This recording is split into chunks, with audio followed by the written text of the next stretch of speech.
إن الله وملائكته يصلون على النبي يا أيها الذين آمنوا صلوا عليه وسلموا تسليما اللهم صل على سيدنا ومولانا محمد وعلى آل سيدنا ومولانا محمد وبارك وسلم سم بکم امیون فہم لا یرجعون، بہرے گونگے اندھے بس وہ نہیں لوٹیں گے۔ اور تفسیر میں جو لکھا جاتا ہے وہ بہرے گونگے اندھے تو وہ پھر آنے والے نہیں۔ اس میں علا کی طرف ترقی ہے، یعنی پہلی آیت میں فرمایا گیا کہ منافقین ان کی طرح ہے کہ جو آگ جلائیں اور ان کی آگ بجھ جائے۔ اب فرمایا جا رہا ہے کہ دنیاوی آگ بجھنے پر فقط آنکھ بیکار ہو جاتی ہے، کان زبان پر اس کا کچھ اثر نہیں ہوتا، لیکن منافقین کی آگ تو ایسی بجھی کہ جس سے ان کے کان، زبان، آنکھ، دل سبھی بیکار ہو گئے۔ سمن سممن سے بنا ہے جس کے معنی ہے کان کا بوجھ، اور یہ دو طرح کا ہوتا ہے، ایک تو وہ کہ جس سے سننے کی طاقت ہی جاتی رہے، دوسرا وہ کہ جس سے اونچا سنائی دینے لگے۔ یعنی دو طرح ہے، ایک یا تو پوری طرح بہرے ہو جائیں سنائی نہ دے، اور ایک اونچا سنائی دے، بہت کم سنائی دے۔ بکمن زبان کی اس بیماری کا نام ہے جس سے حروف ادا نہ کیے جا سکیں۔ اس کی دو قسمیں ہیں، ایک وہ جس سے حروف بگڑ کر ادا ہوں، جس کو اردو میں توتلا پن کہتے ہیں اور عربی میں عقدہ لسان کہتے ہیں۔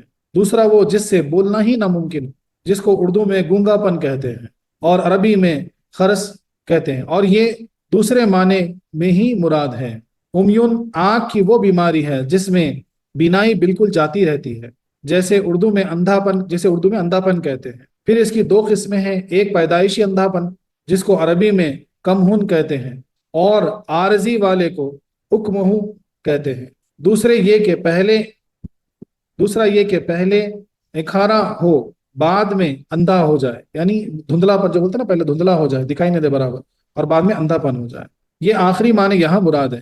پھر اس کی بھی دو صورتیں ہیں، ایک یہ کہ سرے سے آنکھ ہی نہ ہو جیسے عربی میں تمسن کہتے ہیں، دوسرا یہ کہ آنکھ تو قائم ہو مگر اس میں روشنی نہ ہو، آخری معنی اس جگہ مراد ہے۔ خیال رہے کہ اس بیماری کی کل چار قسمیں ہیں، امیون، تمسن، کمہن، امہن اور امہن، جس کے معنی ہے دل کا اندھا ہونا یا مہون اسی سے بنا ہے۔ اس جگہ امیون سے مراد آنکھ اور دل دونوں کا اندھا پن ہے۔ فہم لا یرجعون یعنی انسان کہ راہ راست پر آنے کی تین ہی صورتیں ہو سکتی ہیں، ایک یہ کہ اس کی بینائی قائم ہو جس سے وہ راستہ دیکھ لے، دوسرے یہ کہ اس میں بولنے کی طاقت ہو کہ کسی کو پکار کر اس کی مدد سے راہ راست پر آ جائے، تیسرا یہ کہ اس کے کان درست ہوں کہ کسی ہادی کی آواز سن کر درست ہو جائے۔ جب ان منافقین کی یہ تینوں قوتیں ختم ہو چکی تو اب ان کے کفر سے لوٹنے کی کوئی امید نہیں رہی۔ یعنی اس تفسیر کا خلاصہ یہ ہے کہ مسلمانوں کو یہ امید ہوگی کہ شاید منافقین کبھی تو ہدایت پر آ جائیں گے، اس لیے وہ ان کو ہدایت پر لانے کی کوشش بھی کرتے ہوں گے اور پھر اپنی ناکامی پر رنجیدہ ہوں گے۔ حق تعالیٰ نے مسلمانوں کے اس رنج و غم کو دور فرمانے کے لیے ان کے ایمان سے مایوس فرما اور فرمایا کہ اے مسلمانوں، یہ تو بہرے گونگے اندھے ہو چکے ہیں، اب تم ان کے ایمان لانے کی بالکل امید نہ رکھو، وہ اپنی ان حرکتوں سے باز نہ آئیں گے، چونکہ نا امیدی بھی ایک راحت ہوتی ہے، اس لیے مسلمان ان کے ایمان سے نا امید ہو کر انتظار کی تکلیف سے بچ گئے۔ یعنی اب یہ جو اندھا پن بولا جا رہا ہے، یعنی کان سے بہرے، منہ سے گونگے اور آنکھ سے اندھے، یعنی حقیقت میں دنیاوی جیسا بلائنڈ بولتے ویسا نہیں ہے۔ یہ اندھا پن، یہ گونگا پن، یہ بہرا پن جو ہے یہ ایمان کے متعلق ہے کہ اب یہ ہے نا، یہ حق کو دیکھ نہیں سکتے، ایمان ان کی آنکھوں سے نہیں اتر سکتا۔ اب جیسا کہ مثال کے طور پہ اگر ایمان کی ہم بات کریں تو یہ آنے کے اس کے تین راستے ہیں، ایک یا تو جو ہے نا انسان جو ہے نا کسی سے رابطہ کرے، اپنے سوال پوچھے، اپنے شک و شبہات ظاہر کرے اور اس کا جواب پا کے مطمئن ہو جائے، دوسرا ہوتا ہے کہ اپنے کان سے سنے، جب بھی کوئی ہادی بیان کرتا ہے، کچھ بولتا ہے تو اپنی کان سے سنے اور پھر جو ہے نا اس سے ہم ہدایت پا کے راہ راست پہ آ جائیں، اور تیسرا ہوتا ہے کہ اپنی آنکھ سے دیکھ کے جو ہے نا ہم راہ راست پہ آ جائیں، اور چوتھا یہ آنکھ کے ساتھ جو ہے نا دل کا معاملہ ہے کہ جو چیز، یہ تینوں چیزیں کیا کرتی ہیں، ایمان کو دل میں اتارتی، اور جب تینوں چیزوں سے یہ چیزوں خراب ہو گئی، تینوں میں بیماری پکڑ لی، تو اب جو ہے نا دل میں ایمان اترنے کی کوئی صورت باقی نہیں رہی۔ اس لیے اللہ تعالیٰ مسلمانوں کو بولے کہ رنجیدہ نہ ہو، اب یہ نہیں لوٹیں گے، اب یہ ایمان نہیں لائیں۔ اس آیت سے چند فائدے حاصل ہوئے، ایک یہ کہ اللہ کے نزدیک وہی آذو کام کا ہے جو اپنے مقصد کو پورا کرے، اور جس میں یہ صفت نہیں وہ محض بیکار ہے، چونکہ زبان حق بول لے۔ اب غور سے سنیے کہ یہ اعضاء اللہ تعالیٰ ہم کو کیوں دیے ہیں، ہم کو جو زبان دی گئی، ہم کو جو آنکھ اور کان دیے گئے، ان کا اصل کام کیا ہے؟ چونکہ زبان حق بولنے کے لیے، کان حق سننے کے لیے اور آنکھیں حق دیکھنے کے لیے عطا فرمائی گئی، تو پتہ کیا چلا کہ ان کا اصل کام، حالانکہ ہم آنکھ سے تو پوری دنیا دیکھتے ہیں، ہم زبان سے کچھ بھی بولتے ہیں، کان سے کچھ بھی سنتے ہیں، لیکن ان کا اصل کام کیا ہے کہ اللہ تعالیٰ نے یہ اعضاء ہم کو اس لیے دیے ہیں تاکہ ہم آنکھ سے جو ہے نا حق کو دیکھیں، زبان سے حق بولیں اور کان سے حق سنیں۔ اس کے علاوہ وہ جو بھی دنیاوی کام اس کے لیے جاتے ہیں وہ سب تابع ہیں۔ جب ان اعضاء نے اپنا اصلی کام نہ کیا تو ان کو بیکار کہا گیا۔ یعنی غور کیجئے کہ اگر ہماری آنکھ، کان، زبان ہم کو حق سننے، حق دیکھنے اور حق بولنے میں جو اصل کام ہم نہیں کرتے تو پھر یہ گویا یہ اعضاء رکھنا ہی بیکار۔ اللہ اکبر۔ اولیاء اور شہداء گرچہ بظاہر وفات پا جاتے ہیں لیکن قرآن کریم فرماتا ہے کہ وہ زندہ ہیں کیونکہ انہوں نے اپنی زندگی کے مقصد کو پورا کر دیا، جیسا کہ سرکاری ملازم سرکاری کام کے لیے مقرر کیے جاتے ہیں اور ان کے آرام و آرائش کے لیے بڑی تجویز، عمدہ مکان، سواریاں وغیرہ کا انتظام حکومت کی طرف سے ہوتا ہے۔ اصل مقصد تو خدمت سرکار ہے۔ یہ موٹر گاڑی، کوٹی وغیرہ اس لیے ہے جو نوکر آرام کرے اور کام نہ کرے۔ یعنی اب ایک مثال یہاں کیا دی جا رہی ہے کہ گورنمنٹ سرونٹ، جیسا مثال کے طور پہ کہیں گورنمنٹ سرونٹ کی پوسٹنگ ہوتی تو اس کو وہاں رہنے کے لیے مکان دیا جاتا، کام پہ آنے کے لیے سواری دی جاتی ہے نا، اس کے پورے آرام کی، آرائشوں کی جو ہے نا ہر چیز وہ دیکھی جاتی کیونکہ وہ سرکاری ملازم ہے، سرکار کا وہ کام کرنے والا۔ اور اگر کوئی بیکار نوکر ہے جو کام بالکل نہیں کرتا تو اس کے لیے یہ سب نہیں دیا جاتا، اس کو یہ سب آرام آرائشیں نہیں دی جاتی، نہ کرے وہ شاہی نوکر ہی نہیں اور نہ تجویز پانے کا مستحق ہے۔ لیکن جس نے اپنی خدمت کے زمانے میں بخوبی خدمت کی، بعد میں اس کی پینشن ہو گئی، اگرچہ وہ اب کوئی خدمت نہیں کرتا یا کر رہا ہے، ملازم سرکار کا نہیں ہے، یہ کفارہ اور منافقین کام، یہ کفار اور منافقین کام چور نوکر اور یہ وفات شدہ اولیاء اللہ پینشن یافتہ سرکاری عہدیدار ہیں۔ یعنی کیا سمجھایا جا رہا ہے کہ بھئی اب جیسا مثال کے طور پہ کوئی گورنمنٹ سرونٹ اگر اپنی زندگی بھر جو ہے نا کام وغیرہ کر کے اچھا کام کر کے ریٹائر ہوتا تو اس کو اس کی آخری سانس تک جو ہے نا گورنمنٹ اس کو پینشن دیتے رہتے، اس کو انعام ملتے رہتا۔ تو اسی طرح جو اللہ کے یعنی مقبول بندے ہوتے ہیں، وہ حق جو کام اس کو کرنا ہے وہ کر کے جاتے ہیں تو ان کو قیامت تک جو ہے نا پینشن ملتے رہتی ہے، ان کے درجات بلند ہوتے رہتے، اللہ تعالیٰ ان کو انعام و اکرامات سے نوازتے رہتا۔ اور منافق اور یعنی کافر کا مثال کیسی ہے کہ وہ کام چور نوکر ہے، تو ان کو نہ تو وہ آرائشیں دی جائے گی نہ ان کو پینشن دیا جائے گا۔ دوسرا یہ کہ جو حق تعالیٰ کی طرف بخوشی رجوع کرتا ہے وہ اس کی بارگاہ میں عزت و کرامت سے بلایا جاتا ہے کہ مرتے وقت اس کو کہا جاتا ہے ارجی الی ربی کی رضیت مرضیہ، یعنی اے مبارک روح اپنے رب کی طرف چل کہ تو اس سے راضی اور وہ تجھ سے راضی۔ سبحان اللہ، سبحان اللہ، کیا پیاری بات ہے۔ یعنی اس آیت میں ان کے لیے خوشخبری ہے جو اللہ کی رضا سے اپنی زندگی گزار کر یعنی آخرت میں پہنچتے ہیں، تو ان کے کہا جاتا موت کے وقت کہ بولے اے اطمینان پانے والے ہو، بولے چل آ جا، تو رب سے راضی اور رب تجھ سے راضی۔ سبحان اللہ، سبحان اللہ۔ اور جو کہ بخوشی اس طرف رجوع نہیں کرتے، انجام کار ان کو بھی وہی جانا پڑے گا ہتھکڑی اور بیڑی کے ساتھ، اور ان کے لیے فرمایا گیا وَنَحْشُرُهُمْ يَوْمَ الْقِيَامَةِ عَلَى وُجُوهِهِمْ عُمْيًا وَبُكْمًا وَصُمًّا، یعنی ہم ان کو قیامت کے دن ان کے چہروں کے بل اندھا، گونگا، بہرا اٹھائیں گے۔ اللہ اکبر۔ صوفیاء کرام فرماتے ہیں کہ تین چیزیں دل اور آنکھ کو اندھا کر دیتی ہیں۔ اس کو غور سے سنیں، صوفیاء کرام کیا فرماتے ہیں کہ تین چیزیں ایسی ہیں جو آنکھ اور دل کو اندھا کر دیتی ہیں۔ ایک، اعضاء کو گناہوں میں مشغول رکھنا۔ پہلی بات کیا فرماتے ہیں؟ تو بات چھوٹی ہے لیکن بہت اس میں گہرائی ہے۔ پہلی بات یہ ہے کہ اعضاء کو گناہوں سے مشغول رکھنا، یعنی کسی بھی اعضاء کو گناہوں میں مشغول رکھنا، جیسا کہ زبان ہے تو زبان سے جھوٹ بولنا، گویا زبان کو یعنی اس اللہ تعالیٰ کے دیے ہوئے اعضاء کو آپ نے گناہوں میں ڈال دیا، اس سے گناہ کروایا۔ آنکھ ہے، آنکھ سے کچھ فحش دیکھنا، گندگی کو دیکھنا، تو گویا آپ نے اس اعضاء کو گناہ میں ملوث کر دیا۔ کان سے جھوٹ سننا، چغلی سننا، غیبت سننا، گندگی سننا، گویا آپ نے اس کو گناہوں میں ملوث کر دیا۔ اپنے ہاتھ سے کوئی گندا کام کرنا یا اپنے قدموں سے چل کے گندی جگہ جانا، شیطانیت میں جانا، افلاسی کی طرف جانا، چل کر جانا، گویا ان اعضاء کو آپ نے گناہوں میں مشغول رکھا۔ گناہوں میں جب کوئی اعضاء کو آپ رکھتے ہیں تو اس سے جو ہے نا آنکھ اور دل کا اندھاپن ہو سکتا ہے، وہ بیماری آپ کو لگ سکتی ہے۔ اور صوفیاء کرام یہی فرماتے ہیں کہ پہلی چیز اعضاء کو گناہوں سے مشغول رکھنا، اگر گناہ ہو بھی جائے فوری جو ہے نا توبہ استغفار کریں اور اللہ کی طرف رجوع ہو جائے اور کوشش کریں کہ وہ آئندہ نہ کریں۔ اسی لیے تو جب آپ پیر کامل کے ہاتھ پہ بیعت لیتے ہیں تو وہاں پہ ایک وعدہ کرتے ہیں، ایک عہد لیتے ہیں، وہاں پہ کیا لیتے ہیں کہ یا اللہ بولے میرے ہاتھوں کو پاک رکھ گناہوں سے، میرے قدموں کو پاک رکھ بری طرف جانے سے، میری زبان کو پاک رکھ برا بولنے سے، میرے کانوں کو پاک رکھ برا سننے سے، میری آنکھوں کو پاک رکھ برا دیکھنے سے، یہاں تک کہ ہم یہی بولتے ہیں کہ میرے دل کو پاک رکھ برے خیالات سے۔ سبحان اللہ، سبحان۔ دوسرا صوفیاء کرام فرماتے ہیں ریا سے عبادت کرنا، یعنی کوئی بھی نیک عمل ریاکاری کی وجہ سے کرنا، یعنی دکھاوے کے لیے کرنا، لوگوں میں بڑپن حاصل کرنے کے لیے کرنا، اس سے بھی دل اور آنکھ مردہ ہو جاتے ہیں۔ اللہ اکبر۔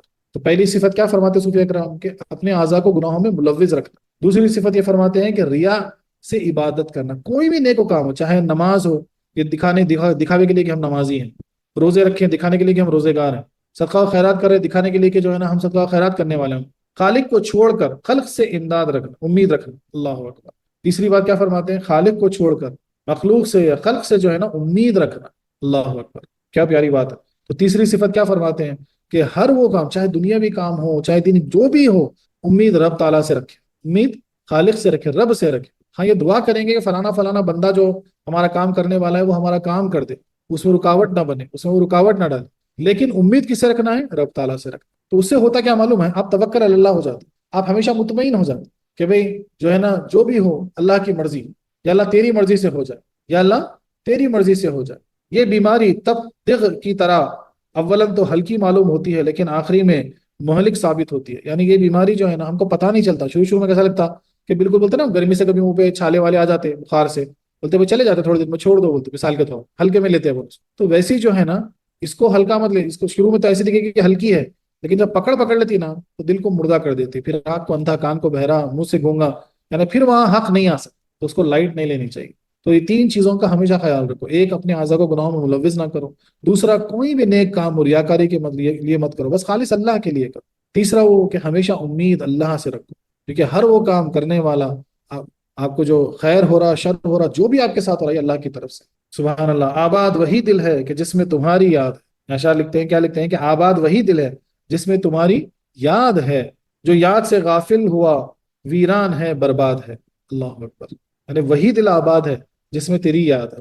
سبحان اللہ سبحان اللہ۔ دیکھو صدقے جائے نسبت پر پیر کامل نے ہم کو جو یعنی ہمارے دل میں جو ٹکٹکی لگا کے دے دی کہ ہر سانس میں جو اس کا کلمہ ہم نے بس گیا، کہ ہر وقت اب دل میں جو ہے نا اس کی یاد بسی رہتی۔ سبحان اللہ سبحان۔ اور اللہ محفوظ رکھے جو بھی دل اللہ سے غافل ہے، اس کی یاد سے غافل ہے، تو پھر وہ ویران ہے اور وہ برباد ہونے والا ہے۔ اللہ اکبر۔ آگے کی آیت دیکھتے ہیں، آیت نمبر 19۔ بسم اللہ الرحمن الرحیم۔ او کصیب من السماء فیہ ظلمات ورعد وبرق یجعلون اصابعهم فی آذانهم من الصواعق قدر الموت واللہ محیط بالکافرین۔ اب اس کے جو لفظی معنی ہیں، یا مثل تیز بارش سے آسمان میں اس اندھیریاں اور گرج اور چمک ہیں کرتے ہیں انگلیاں اپنی میں کانوں اپنے سے کڑک خوف موت کے، اور اللہ گھیرنے والا ہے کافروں۔ اب اس کو جو تفسیر میں جو لکھا جاتا ہے سینٹنس بنا کے، سینٹنس فارم کر کے، وہ ایسا ہے کہ یا جسے آسمان سے اترتا پانی کے، یا جیسے آسمان سے اترتا پانی کے اس میں اندھیریاں ہیں اور گرج اور چمک، اپنے کانوں میں انگلیاں ٹھوس رہے ہیں کڑک کے سبب موت کے ڈر سے، اور اللہ کافروں کو گھیرے ہوئے ہے۔ یہ اس کے تفسیری معنی ہو۔ اب اس کا تعلق پہلی آیت میں منافقوں کی ایک کہاوت بیان کی گئی تھی، یہ انہی کی دوسری کہاوت ہے۔ اس میں اور اس میں یہ فرق ہے کہ وہاں تو آگ جلا کر روشنی حاصل کرنے کا ذکر تھا، اور یہاں بجلی سے ملنے کا تذکرہ۔ وہاں تو معمولی وحشت اور خوف کا ذکر ہوا تھا، اور یہاں سخت گھبراہٹ پریشانی کا بیان ہوا، لہٰذا یہ کہاوت پہلی سے اعلیٰ ہے۔ چند کہاوتوں سے فائدہ یہ ہوتا ہے کہ اصلی چیز ہر ایک کے سمجھ میں بخوبی آ جاتی۔ یعنی آیت کا جو شان نزول ہوا، یہ کب ہوا کہ منافقوں میں سے دو شخص حضور علیہ السلام کے پاس سے مشرکین کی طرف بھاگے، راستے میں یہی بارش آ گئی جس کا اس آیت میں ذکر ہو رہا۔ اس میں سخت گرج اور چمک تھی۔ ان کا یہ حال ہوا کہ جب گرج ہوتی تو کانوں میں انگلیاں ٹھوس لیتے کہ کہیں اس سے ہمارے کان نہ پھٹ جائیں، اور جب چمک ہوتی تو چلنے لگتے، جب اندھیری ہو جاتی تو ٹھہر جاتے، آپس میں کہنے لگے کہ شاید اس گناہ سے ہم پر مصیبت آئی ہے، خدا خیر سے سویرا کر دے تو ہم حضور کی خدمت میں واپس جا کر ان کے ہاتھ میں ہاتھ دے دیں۔ رب نے ان پر فضل فرمایا، اس مصیبت سے نجات دی۔ انہوں نے ایسا ہی کیا کہ سچے مسلمان بن گئے اور پھر اسلام پر صحیح معنی میں قائم رہے۔ اس موقع پر یہ آیت کریمہ اتری۔ حق تعالیٰ نے ان کے اس واقعے کو باقی منافقین کے لیے کہاوت بنایا، اور اس قصے کو ان کی روش پر منطبق فرمایا، یعنی ان کا جو طریقہ کار تھا اس پہ جو ہے نا ایک مثال اللہ تعالیٰ بنا دیا تاکہ دوسرے منافقین بھی سمجھ سکے۔ بعض منافق نفاق میں پختہ تھے جن کے ایمان میں آنے کی کوئی امید نہ تھی، ان کے لیے پہلی مثال تھی، اس لیے وہاں فرمایا گیا کہ بہرے گونگے اندھے ہیں، اب نہ لوٹیں گے۔ بعض منافق نفاق میں کمزور تھے جن کے ایمان کی امید تھی، ان کے لیے دوسری مثال ہے۔ اس لیے اس آیت میں اشارہ ہوا کہ قریب ہے کہ بجلی ان کی آنکھیں اچک لے، یعنی اچکی نہیں، یعنی ہو سکتا ہو جائے مگر ہوئی نہیں۔ تو یہ پوری جو آیت جو نازل ہوئی اس واقعے پہ ہوئی کہ کچھ منافق تھے جو رات میں نبی کریم صلی اللہ علیہ وسلم سے مل کے جو ہے نا منافقوں کی طرف، کافروں کی طرف جا رہے تھے، اور راستے میں بہت تیز ایک کالا ابر آ جاتا اور بارش اور بجلی کڑک کے ساتھ جو ہے نا ان کو گھیر لیتا۔ بولتے ایسی گرج تھی بجلی کی اس میں کہ جو ہے نا وہ پریشان ہو جاتے ہیں، یعنی انگلیاں اپنے کانوں میں ٹھوس لیتے کہیں کہ بہرے نہ ہو جائے، کہیں کان کے پردے نہ پڑ جائے، اور بجلی کی چمک ایسی تھی کہ پریشان ہو جاتے کہ کہیں آنکھ سے ہم اندھے نہ ہو جائے۔ تو وہیں جو ہے نا ان کو خیال آیا کہ ہو سکتا ہے ہماری گناہ کی وجہ سے ہمارے ساتھ ایسا ہو رہا۔ پھر دعا کرنے لگے کہ یا اللہ خیر سے سب صبح کر دے تاکہ ہم پھر واپس سرکار کے پاس جا کے جو ہے نا پھر سے عہد لے لیں اور سچے مسلمان ہو جائیں، اور ویسے ہی انہوں نے کیا۔ تو یہ مثال بن گئی دوسرے منافقین کے لیے۔ تو یہاں پہ دو چیزیں سمجھ میں آتی کہ اگر کسی کا نفاق پختہ نہیں ہوا یعنی کمزور ہے تو ہو سکتا وہ ایمان کی طرف لوٹ آئے، وہ اس آیت کے زمرے میں۔ اور پچھلی جو آیت گزری جہاں پہ جو ہے نا آنکھ بجھ گئی وہ سمن بکم عمین والے، تو وہاں پہ کیا ہے کہ ان کا نفاق پختہ ہو گیا، اب ان کی کوئی امید نہیں ہے ایمان کی طرف لوٹنے۔ اور عربی زبان میں شک کی جگہ استعمال کرتے ہیں، جیسے اردو میں یا، مثلا کہا جائے کہ زید آیا یا عمر، لیکن حق تعالی شک سے پاک ہے، اس لیے اس او میں چند احتمال ہیں۔ ایک یہ کہ اختیار کے لیے ہو، جیسے کہا جاتا ہے کہ لاری میں یا ریل میں، یعنی کار میں یا ریل میں کسی میں بھی آپ آ سکتے ہیں، یعنی تمہیں اختیار ہے، جس میں چاہو آؤ۔ ایسے ہی یہاں فرمایا جا رہا ہے کہ اے مسلمان تجھے اختیار ہے کہ خواہ تم منافقوں کے لیے پہلی کہاوت بیان کرے یا دوسری۔ دوسرے یہ کہ منافق دو قسم کے تھے، بعض ان آگ والوں کی طرح اور بعض ان بارش والوں کے مثال، لہٰذا دو کہاوتیں دو جماعتوں کے لیے ہیں۔ تیسرا یہ کہ او بلکہ کے معنی میں ہے، یعنی منافقین ان آگ والوں کی طرح بلکہ ان بارش والوں کی طرح ہیں۔ چوتھا یہ کہ او واو کے معنی ہیں، یعنی منافقین ان کی طرح ہیں۔ قرآن پاک میں او ان سب معنوں میں استعمال ہوا، تفسیر کبیر میں لکھا گیا، یعنی او جو شروع ہے نا او کا سبب جیسے شروع ہوا تو او کے معنی اس کو سمجھایا جا رہا ہے کہ کیسے، یا کے معنی استعمال ہو سکتے ہیں، یا وہ یا یہ بولتے ہیں نا جیسا اس مثال کے طور پر ویسا استعمال ہو رہا ہے۔ تو یہاں پہ دو جماعتوں کے لیے الگ استعمال ہو رہا ہے، ایک وہ جماعت جن کا نفاق پختہ ہو چکا اور ایک وہ جماعت جن کا نفاق ابھی پختہ نہیں ہے۔ کسبن سیبن صوبن سے بنا ہے، جس کے معنی ہیں اترنا، جھانکنا اور ارادہ کرنا۔ سر جھکانے کو تصوب الراس کہتے ہیں، لیکن یہاں پہلے معنی کا لحاظ ہے، اور یہاں سیب سے مراد یا تو تیز بارش ہے کیونکہ یہ اوپر سے گرتی ہے، اور یا بادل کیونکہ یہ بھی نیچے جھک کر برستا ہے۔ من السماء سماء یعنی سمع سے بنا ہے، جس کے معنی ہیں اونچائی، بلندی۔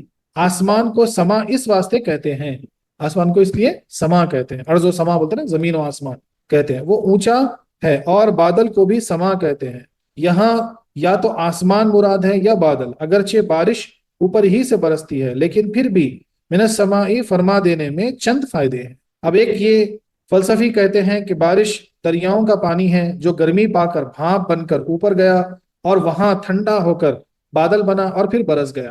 اس میں اس کی تردید کر دی گئی کہ بارش زمین سے نہیں آتی ہے کیونکہ بہت دفعے گرمی ہوتی ہے مگر بارش نہیں ہوتی، اور بارہا سخت سردی میں تیز بارش ہو جاتی۔ اور اگر یہ مان بھی لیا جائے تو اس کی کیا وجہ ہے کہ کبھی چھوٹے خطرے گرتے ہیں اور کبھی بڑے، کبھی برف اور کبھی اولے۔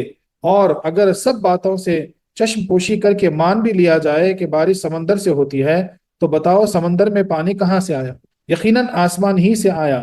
ہم کو خزانہ سے روپیہ ملتا ہے لیکن خزانے میں ٹکسال سے روپیہ آتا ہے۔ تو آیت میں بارش کی ٹکسال کا ذکر فرمایا گیا۔ تفسیر البیان میں سیدنا عبداللہ ابن عباس سے روایت کیا کہ عرش کے نیچے ایک دریا ہے جس کے تمام حیوانات پر رزق اترتے ہیں۔ رب تعالیٰ کی مرضی کے مطابق تمام رزق آسمانوں سے گزرتے ہوئے دنیاوی آسمان کی طرف پہنچتے ہیں۔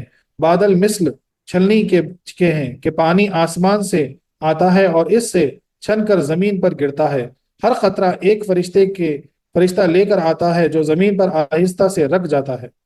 ایک مثال سمجھائی گئی اور یہاں پہ ایک سمجھایا گیا کہ بھئی اب جو ہم مانتے ہیں کہ بھئی سمندروں سے دریاؤں سے جو ہے پانی بھاپ بن کے آسمان میں گیا اور وہاں ٹھنڈک ہو کے بادل بنا اور پھر نیچے آ کے پھر وہ برسنے لگا، جو سائنٹیفکلی ایکسپلین کیا جاتا، تو اگر مان لیں کہ بھئی یہ ترتیب ہے بارش کی، لیکن پھر سمندروں میں پانی کہاں سے آیا، وہاں پانی پہلے زمین پہ کہاں سے آیا؟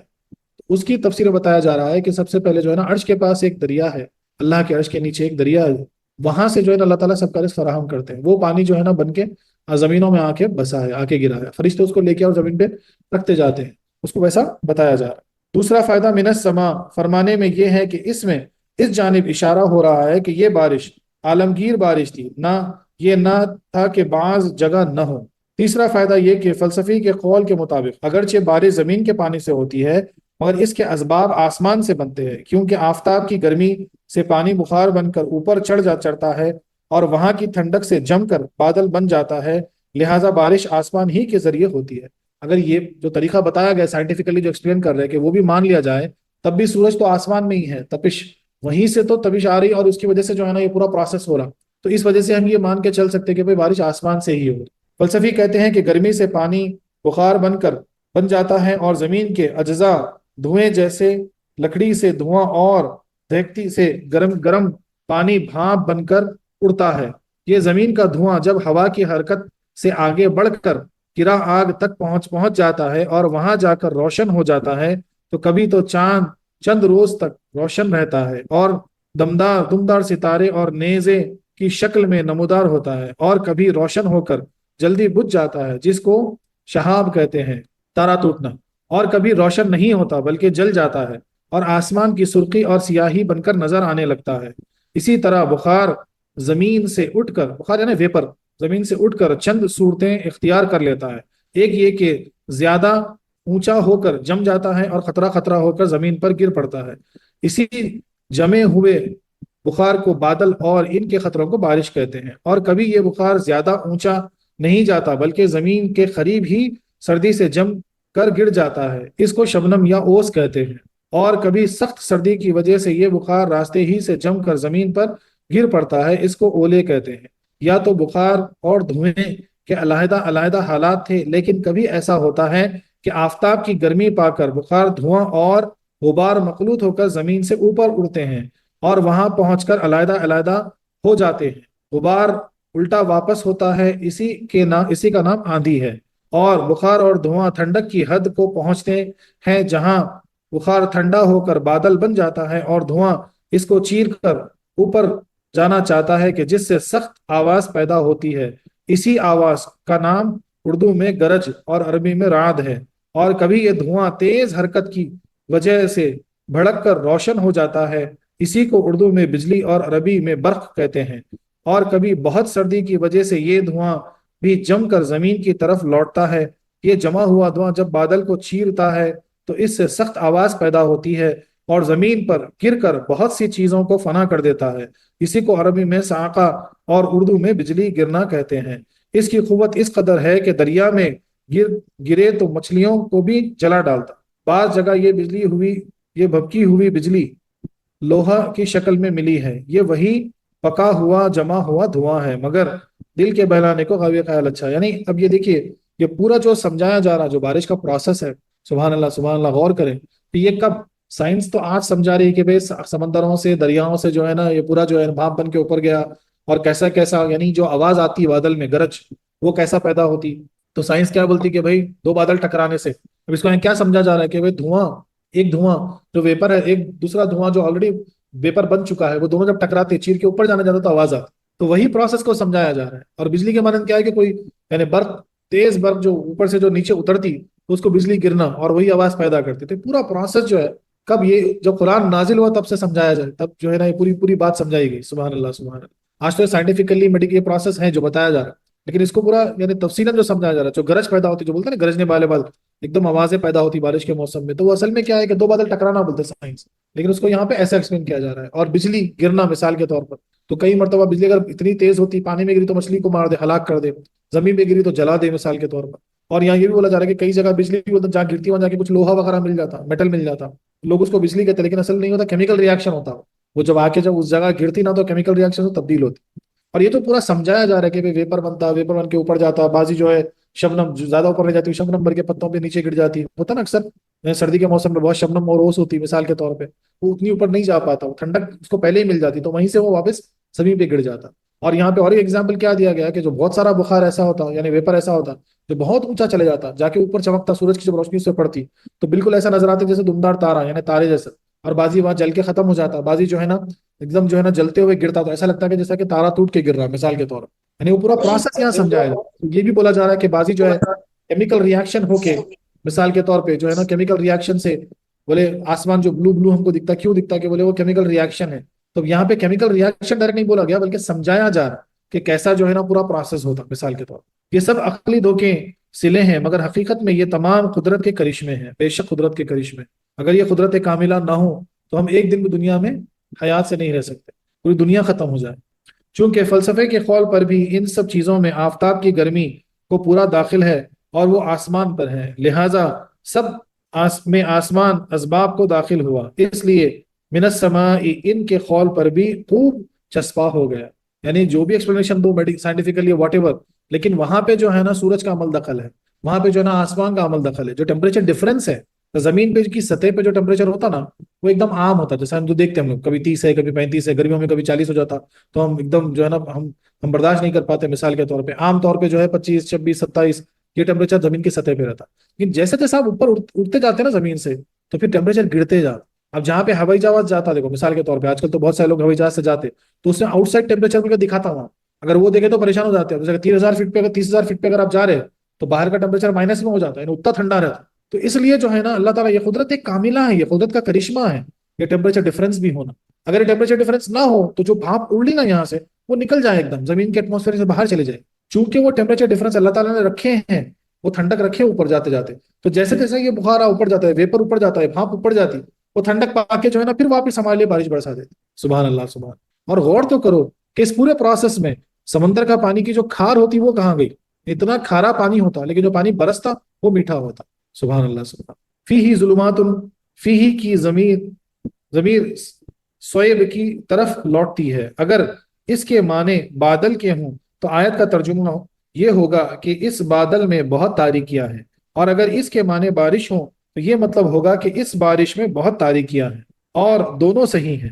یعنی بولتے نا میں کبھی ایک دم بہت کالا بادل آ جاتا تھا، بولتے دیکھو بہت کالا بادل ہے، اور کبھی اتنا بارش اتنی تیز پڑتی بادل آنے کے سفید لیکن بہت تیز، تو بولتے کہ بارش ایک دم اندھیرا ہو گیا پورا. وہ چند تاریکیاں یہ ہیں: بادل کی تاریکی، تیز بارش کی تاریکی، رات کی تاریکی، چاندنی نہ ہونے کی تاریکی وغیرہ. ورعد و برق، رات بادل کی آوازیں اور برق اس کی چمک کو کہتے ہیں. اگر کہا جائے کہ یہ چیزیں بارش میں ہیں تو بھی صحیح ہے، کیونکہ ان دونوں کا اور بارش کا تعلق بادل سے ہے.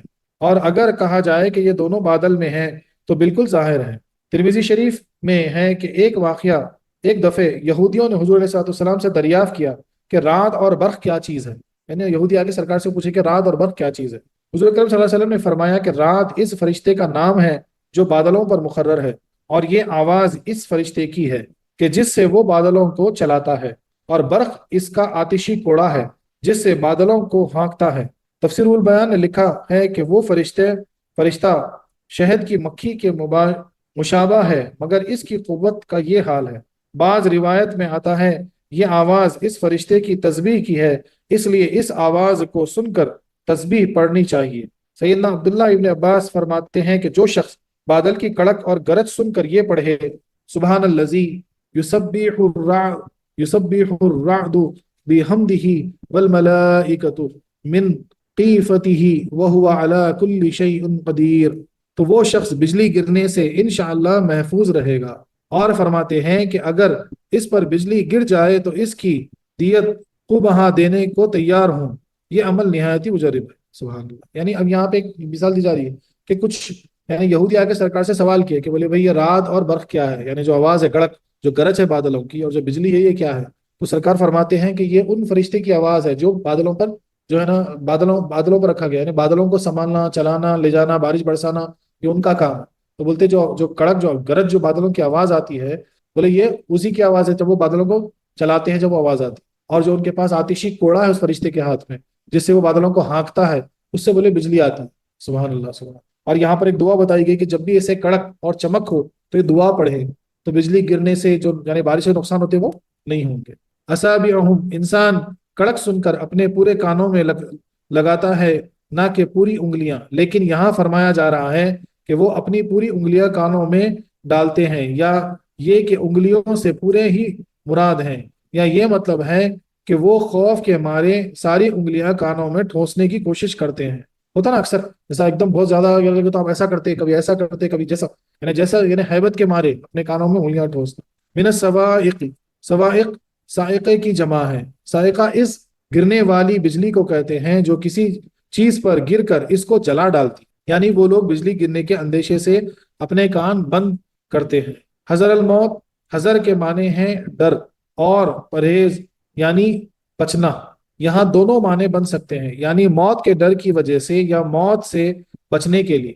واللہ محیط، اس کے لفظی معنی یہ ہیں کہ اللہ کافروں کو گھیرے ہوئے ہے، کیونکہ محیط احاطے سے پناہ ہے، جس کے معنی ہے کہ کسی چیز کے آس پاس اس طرح گھیرا ڈال لینا کہ وہ بالکل درمیان میں آئے، اور یہ بات حق تعالیٰ کے لیے ناممکن ہے کیونکہ وہ جگہ وغیرہ میں ہونے سے پاک ہے۔ اس لیے محیط وغیرہ کے معنی یہ ہوتے ہیں کہ حق تعالیٰ کا علم اور قدرت ان کو گھیرے ہوئے ہے، یعنی کوئی چیز اس کے علم اور قدرت سے باہر نہیں۔ کئی لوگ یہ کہتے ہیں کہ اس قسم کی آیت سے ثابت کیا کہ حق تعالیٰ کی ذات ہر جگہ میں موجود ہے، لہٰذا نبی علیہ الصلوۃ والسلام کو ہر جگہ میں حاضر ماننا شرک ہے۔ یہ عقل مند اتنا نہ سمجھے کہ ہر جگہ میں تو وہ ہو جس کا جسم ہو اور جگہ ہمیں آ سکے۔ حق تعالیٰ ان دونوں چیزوں سے پاک ہے۔ ہر جگہ بعض مخلوق ہی ہو سکتی ہے، خالق نہیں ہو سکتا، جیسا کہ ملک الموت، منکر نکیر، فرشتے، تقدیر، چاند، سورج وغیرہ وغیرہ چیزیں بیک وقت ہر جگہ موجود ہیں۔ بالکافرین سے یہ مقصود نہیں کہ اللہ تعالیٰ کا علم صرف کافروں کو گھیرے ہوئے ہے، نہ کہ مسلمانوں کو، وہ تو سب کو محیط ہے، لیکن چونکہ یہاں کافروں کا ہی تذکرہ ہو رہا ہے اس لیے ان کا ذکر ہے۔ بلکہ خلاصہ تفسیر یہ ہے کہ منافقوں کی حالت کو دوسری نہایت نفیس کہاوت سے سمجھایا جا رہا ہے کہ ان کی حالت ان لوگوں کی طرح ہے جو اندھیری رات میں سنسان جنگل طے کر رہے ہیں کہ اچانک ان کو نہایت کالا بادل آ گھیرے، یہ لوگ سخت اندھیرے میں پھنس جائیں، پھر اس سے بارش، تیز بجلیاں اور گرج ظاہر ہو۔ گرج کو سن کر تو ان لوگوں کو اپنی موت کا اندیشہ ہو جائے، جس سے وہ اپنے کانوں میں انگلیاں ٹھوسنے لگے کہ کہیں اس آواز سے ہمارے کان کے پردے نہ پھٹ جائیں، اور بجلی کی روشنی پا کر چلنے لگیں اور اندھیرا ہو جانے پر کھڑے ہو جائیں، غرض کے عجیب کشمکش میں پھنس جائیں، اور وہ اسی حالت میں نہایت حیران و پریشان ہوں، کچھ سمجھ میں نہ آتا ہو کہ کیا کریں اور کدھر جائیں۔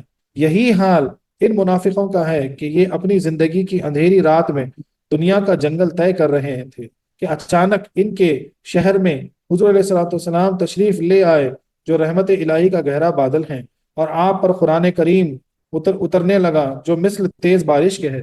جس طرح بارش تمام زمین کو سر و سبز و شاداب بنا دیتی ہے اور اس میں باغ، کھیت اور ان میں پھل پھول لگا دیتی ہے، اسی طرح قرآن کریم کی بارش نے دلوں کی زمین میں ایمان کے باغ لگا دیے اور ان باغوں میں تقوی اور پرہیزگاری کے پھول کھلا دیے۔ سبحان اللہ۔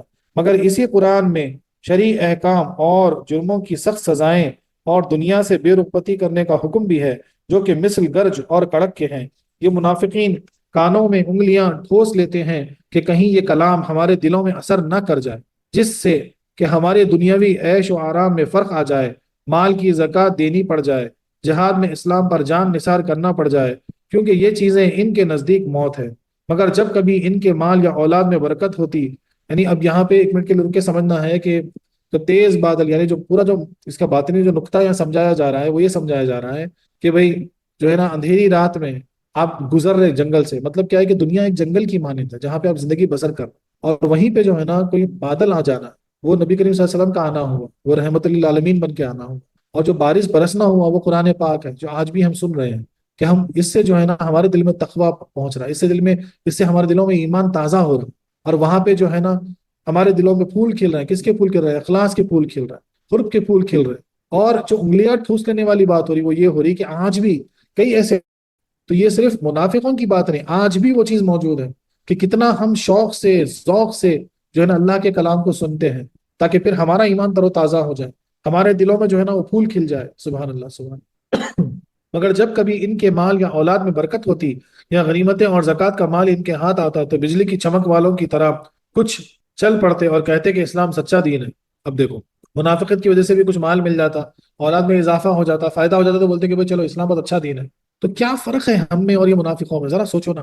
آج بھی اگر ہمارا کام بن جائے، کوئی اچھا کام ہو جائے تو بولے ہاں بالکل، بولے صحیح بات ہے، اسلام صحیح ہے، دین صحیح ہے، بولے پیر صاحب صحیح ہے، بولے جب سے بیعت ہوئے نا بولے ہمارے کام اچھے ہو رہے۔ اللہ اکبر۔ اور اگر کوئی آزمائش آ جائے، کوئی رکاوٹ آ جائے تو 10 سوال کھڑے ہو جاتے کہ بھائی یعنی ان منافقوں کی طرح، جیسا یہ فرمایا جائے گا جب سے ہم نے ظاہری کلمہ پڑھا ہے تو ہمارے گھر میں اللہ کا فضل ہے، اور اگر کوئی مصیبت آ پڑے، مثلا اولاد یا مال میں کمی ہو جائے وغیرہ وغیرہ، تو بارش اور آندھیوں میں ٹھٹک رہنے والوں کی طرح کہنے لگتے ہیں کہ جب سے ہم نے ظاہری کلمہ پڑھا ہے تب سے ہم ان مصیبتوں میں گرفتار ہیں، یہ دین سچا دین نہیں کہہ کر اسلام سے پلٹ جاتے ہیں۔ اللہ اکبر۔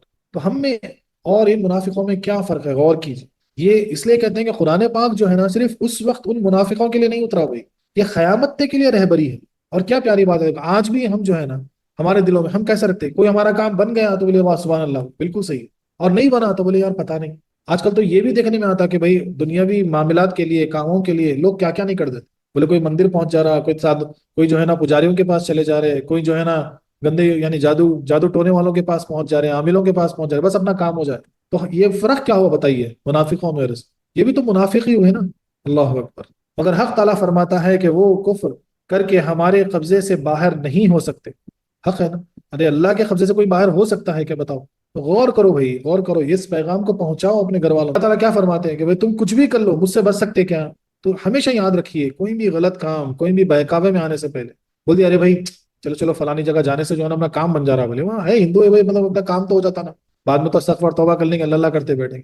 ایسا مت کرو، اس سے مت پڑھو بھائی، کیونکہ تم اللہ کی پکڑ سے کہاں چھوٹ کے جا سکتے؟ بتاؤ کوئی جگہ بتاؤ تو صحیح، جا تم اللہ سے بچ سکتے۔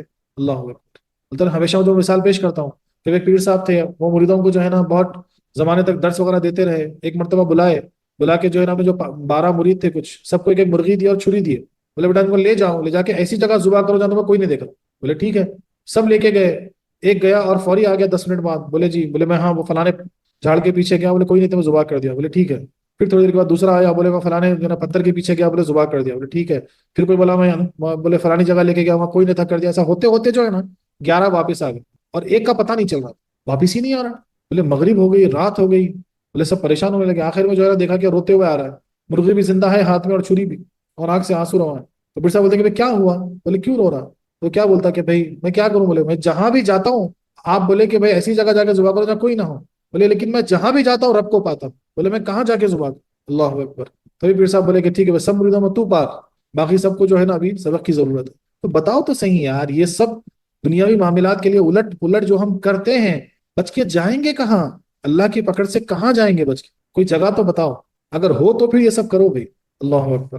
کیونکہ سب مخلوق اور خاص کر کفار پر ہماری قدرت کا پورا احاطہ ہے۔ اللہ تعالیٰ کیا فرماتے ہیں؟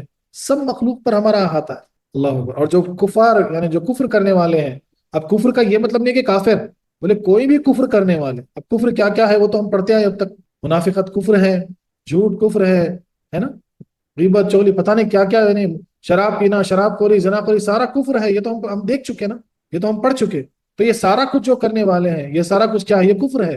اللہ اکبر۔ اور اللہ تعالیٰ کیا فرماتے ہیں؟ بولے ہر کسی کو ہم گھیرے ہوئے، ہر کوئی ہمارے احاطے میں ہے، لیکن جو کافر ہیں ان پر بہت زیادہ غلبہ ہے۔ کوئی بھاگ کر کہاں جا سکتا ہے، اور کس کی کیا مجال کہ اپنی تدبیر قلعے کے ذریعے ہم سے بچ جائے؟ بولے کہاں جائیں گے بھائی، بھاگ کے جائیں گے کہاں؟ کون سے قلعے میں چھپیں گے اللہ سے؟ اللہ اکبر، اللہ اکبر۔ شریعت کی پابندی چھوڑ کر اپنی غلط تدبیروں سے شفا چاہتا ہے، یہ حماقت ہے، چاہنا حماقت ہے۔ یعنی کیا فرماتے ہیں کہ کوئی بھی شیطانیت، کوئی بھی عمل آپ کو وہ نہیں دلا سکتا جو حق پر رہ کر شریعت کے احکام کو پابندی سے لے کر چلتے ہوئے اللہ سے دعا کر کے آپ کو جو مل سکتا ہے، اللہ کی بارگاہ سے جو مل سکتا ہے، وہ کہیں نہیں مل سکتا، اور کہیں جانا بھی حماقت ہے۔ اللہ اکبر۔ یہاں کیا بولا جا رہا ہے؟ ہر وہ یعنی پوری چیز کو سمجھنے کے لیے دو پہلو سے سمجھنا ہے بیٹا۔ ایک تو کیا ہے ظاہری بارش ابر پڑنا، تو پورا وہ سمجھایا ہے کہ بھائی کیسا کیسا ہو سکتا، بولے ایسا بھاپ بن کے اوپر جاتی، پھر کہ مختلف ٹیمپریچر جو اس کے حساب سے جو ہے نا وہ جم جاتا، بیٹھ جاتا اور برستا، کچھ جو ہے نا اڑ جاتے، اڑ کے جل جاتے آفاق میں، اور ہم کو روشنی جلے جیسا نظر آتا، لیکن وہ ہوتا کیا کہ یہیں گئے نا وہ کیمیکل ریاکشن کی بات ہو۔ اب یہاں کیمیکل ریاکشن نہیں بولا گیا، سائنس اس کو کیا بولی؟ کیمیکل ریاکشن بولی۔ اب آسمان ہم کو اوتا نظر آتا، کیوں آتا؟ بولے کیمیکل ریاکشن کی وجہ سے، گیسز جو فارم ہوتا، حالانکہ اب اوتا ہے نہیں کچھ، ایسا سائنس ہم کو بولتی ہے مثال کے طور۔ اب دوسری چیز کیا بولتے ہیں معلوم ہے سائنس؟ بولے ابر ہے ہی نہیں، وہ تو کیمیکل ریاکشن ہم کو نظر آ رہے، بولے ایٹماسفیئر۔ لیکن اب غور کرو، سطح جو ہے نا ضروری نہیں ہے کہ جو ہے نا فیل ہو، یعنی دیوار والی سطح ہو، اگر ہوا کی بھی سطح ہے، کیمیکل کی بھی سطح ہے، تو تب بھی وہ سطح ہے، تب بھی وہ ایک بارڈر ہے مثال کے طور بولتے ہیں۔ اس لیے جب ایٹماسفیئر کا جو بارڈر ہے بولے اتنا یعنی اس سے نکلنا اور آنا آسان نہیں ہے زمین پہ، بہت مشکل ہے مثال کے طور۔ تو یہ پورا پروسیس کو ایک ظاہری سمجھایا گیا، لیکن باطنی طور پہ جو سمجھایا جا رہا ہے وہ کیا ہے؟ تو باطنی یہ سمجھا جا رہا ہے کہ بھئی جہاں پر بنجر زمین ہے وہ ہے اپنا دل، اور وہاں پہ رحمت للعالمین نبی کریم صلی اللہ علیہ وسلم ایک گہرا بادل بن کے آئے جو رحمت کی بارش لے کر آئے، اور وہ رحمت کی بارش کیا ہے؟ تو وہ اللہ کا کلام پاک ہے۔ اس بنجر زمین کو نبی کریم صلی اللہ علیہ وسلم نے اپنی اس رحمت کی بارش سے، اللہ کے کلام سے سیراب کر دیتے ہیں۔ تو وہاں پہ پھر اخلاص و ایمان جو ہے نا وہ پیدا ہوتا۔ اب اس میں جو ہے نا جو گرج اور بجلی ہے وہ کیا ہے؟ وہ شرعی احکام ہے کہ دیکھو اگر تم غلطی کرو گے، گناہ کرو گے تو تم کو سزا ملے گی۔ اس لیے دیکھو آج بھی جب بادل گرجتے ہیں نا تو ہم خوفزدہ ہو جاتے ہیں، بولے اللہ اکبر، سب کے منہ سے اللہ اکبر نکلتا ہے، ایک دم سب بولے یا اللہ تو رحم فرما، دعا کرنے لگتے ہیں، ایک خوف میں آ جاتے ہیں۔ تو اسی طرح جو ہے نا شریعت کا وہ خوف ہے کہ بھئی اگر تم غلط کرو گے، گناہ کرو گے، اگر تم گندگی کرو گے تو پھر تم کو سزا ہے، تم کو اس کی سزا اٹھانا ہے۔ اللہ اکبر۔ تو بجلی کی چمک بھی جو ہے نا وہ دیکھو بہت زیادہ جب بجلی چمکتی تو ہم پریشان ہو جاتے ہیں، آنکھ بند کر لیتے ہیں، دعا کرنے لگتے ہیں، خوفزدہ ہو جاتے ہیں۔ تو بالکل اسی طرح ہے۔ تو اس خلق پہ جو ہے نا جو رحمت کی بارش اللہ کے فضل سے جو ہو رہی ہے، جو قرآن پاک جو احکام ہے جو بارش بن کے ہمارے خلق پہ برس رہے ہیں نبی کریم صلی اللہ علیہ وسلم کے صدقے طفیل میں، بولے اس سے سیراب ہو کر، شرد و شاداب ہو کر جو ہے نا پھر اخلاص کے پھول، ایمان کے پھول وہاں جو کھلتے ہیں تو پھر وہ خوشبودار ہو جاتا ہے، تو وہ سارے وجود جو ہے خوشبودار ہو جاتا ہے۔ وہ اس کا باطنی نقطہ، سبحان اللہ، سبحان وہ اس کا باطنی نقطہ ہے۔ تو اگر ہم اپنے دلوں کو ویران مت کرو، اپنے دلوں کو جو ہے نا بنجر مت کرو، اللہ کے ذکر سے، اللہ کی یاد سے اس کو سیراب رکھو، تو وہاں پہ رحمت کی بارش ہوتی رہے گی، شرد و شاداب ہوتے رہو گے، پھر وہ اخلاص کے ایمان کے پھول کھلتے رہیں گے، پھر بات کچھ اور ہوگی۔ سبحان اللہ سبحان۔ تو یہ پورا خلاصہ ہے تفسیر کا، جو جز ہے پورا جو آج کے آیت میں وہ یہ ہے۔ لیکن بعض لوگ کیا ہوتے ہیں کہ بھئی وہ رحمت کی بارش یعنی بادل آ بھی جاتا تب بھی جو ہے نا اپنے کانوں کو، آنکھوں کو، اپنی زبانوں کو بند کر لیتے ہیں تاکہ وہ ہدایت یعنی وہ رحمت والی بارش، وہ اللہ کا کلام جو ہے نا وہ دل میں نہ اتر سکے۔ بس بولے سنو اور بولے اڑا دو، بولتے نا اکثر، بولے قرآن بولتے رہیں گے، تفسیر بولتے رہیں گے، ہم کو جو کرنا ہے ہم کرتے رہیں گے، مثال کے طور پہ۔ تو یہ ان کی مثال، ان منافقوں کی، اس جماعت کی مثال کے بارے میں یہاں بتایا جا رہا ہے، اور ان کے لیے وہی احکام ہے۔ پھر اللہ تعالیٰ یہ بھی کہہ رہے کہ بھئی کہیں نہیں بھاگ سکتے، اللہ سے کہاں بھاگیں گے بھئی؟ بولے ہم تو تمہیں گھیرے ہوئے ہیں۔ اللہ اکبر۔ وآخر دعوانا أن الحمد لله رب العالمين.